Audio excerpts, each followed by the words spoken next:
మీరు ఏ వ్యవస్థను తగ్గిస్తున్నారు అంటే రాజ్యాంగబద్ధమైనటువంటి వ్యవస్థలను తగ్గించి చూపించి ఆ వాళ్ళకు మాత్రం అవార్డులు ఇస్తారు. జేబీఎం లాంటి సినిమాలకు మాత్రం మీరు అవార్డు ఇయ్యరు.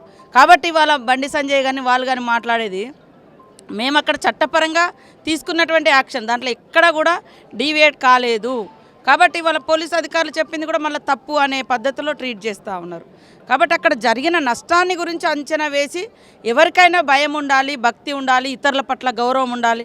ప్రైవేటు సైన్యాన్ని పెట్టుకొని ఎవరిని పడితే వాళ్ళని నెట్టేయడం కూడా అది కరెక్ట్ కాదు కదా. ఇప్పుడు నీ మీద అభిమానంతో పాపం వాళ్ళు చూడడానికి వచ్చారు, కానీ చనిపోయిన కాడ నుంచి ఈ రోజు వరకు కూడా మీరు పరామర్శించలేదు, ఇస్తానన్న డబ్బులు ఇవ్వలేదు. మరి ఎక్కడ మీ కమిట్మెంట్? కాబట్టి దీన్ని బట్టే మా సీఎం గారు మాట్లాడారు. నాకు ఒకటే డౌట్ వస్తుంది, బీజేపీ వాళ్ళు పదే పదే ఒకే పుష్ప లాంటి సినిమాలను పుష్ చేస్తున్నారు, మరి జైభీమ్ని ఎందుకు పుష్ చేయలేదు? అంటే మీ మనసులో ఎంత వ్యతిరేక భావం ఉందో అమిత్ షా గారి మాటలలో.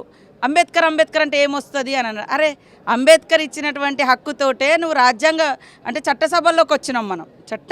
ఆ చట్టం ప్రకారమే మేము అమిత్ షా గారు కావచ్చు, మోడీ కావచ్చు, ఇక్కడ మా లాంటి వాళ్ళం, బలరామన్న లాంటి వాళ్ళు ఎంపీలుగా ఎమ్మెల్యేలుగా కేంద్ర మంత్రులు కావడానికి అదొక గొప్ప అవకాశం, గొప్ప మార్పు, కనబడుతున్నటువంటి మార్పు, దేవుడి రూపంలో ఇచ్చినటువంటి మార్పు.